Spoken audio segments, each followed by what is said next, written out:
Lecture de la lettre de saint Paul apôtre aux Éphésiens.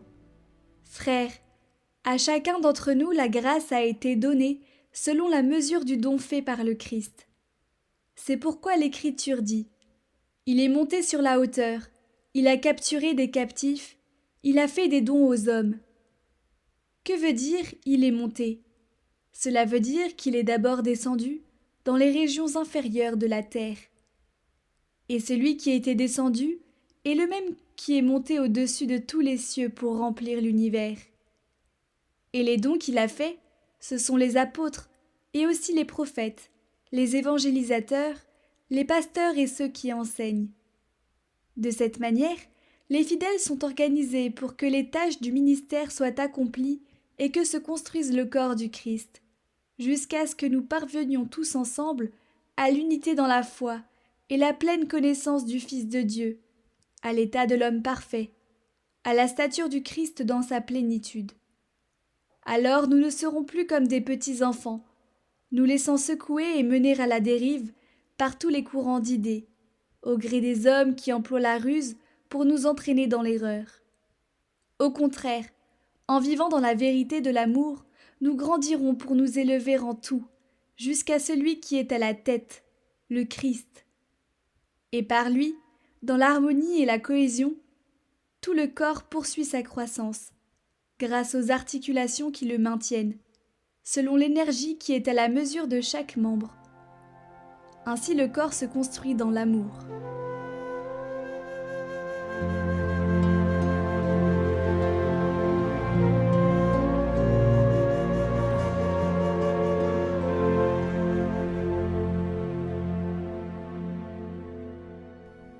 Dans la joie, nous irons à la maison du Seigneur. Quelle joie quand on m'a dit : nous irons à la maison du Seigneur. Maintenant notre marche prend fin devant tes portes, Jérusalem. Jérusalem, te voici dans tes murs, ville où tout ensemble ne fait qu'un. C'est là que montent les tribus du Seigneur. C'est là qu'Israël doit rendre grâce au nom du Seigneur. C'est là le siège du droit, le siège de la maison de David.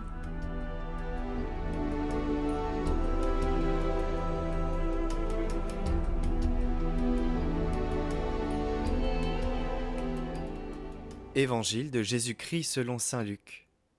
Un jour, des gens rapportèrent à Jésus l'affaire des Galiléens que Pilate avait fait massacrer, mêlant leur sang à celui des sacrifices qu'ils offraient. Jésus leur répondit : Pensez-vous que ces Galiléens étaient de plus grands pécheurs que tous les autres Galiléens, pour avoir subi un tel sort ? Eh bien, je vous dis, pas du tout. Mais si vous ne vous convertissez pas, vous périrez tous de même. Et ces 18 personnes tuées par la chute de la tour de Siloé, pensez-vous qu'elles étaient plus coupables que tous les autres habitants de Jérusalem ?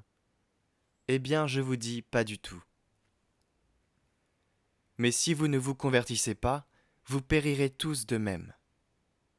Jésus disait encore cette parabole.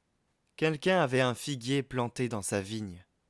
Il vint chercher du fruit sur ce figuier, et n'en trouva pas. Il dit alors à son vigneron : Voilà 3 ans que je viens chercher du fruit sur ce figuier, et je n'en trouve pas. Coupe-le. À quoi bon le laisser épuiser le sol ?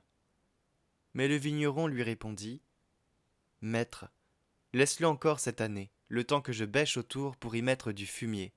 Peut-être donnera-t-il du fruit à l'avenir. Sinon, tu le couperas.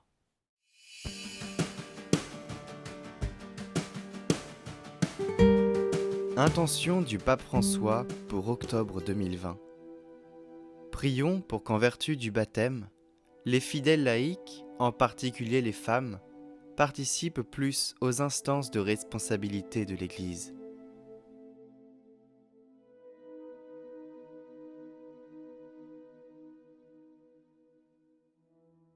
Notre Père, qui es aux cieux, que ton nom soit sanctifié, que ton règne vienne, que ta volonté soit faite sur la terre comme au ciel.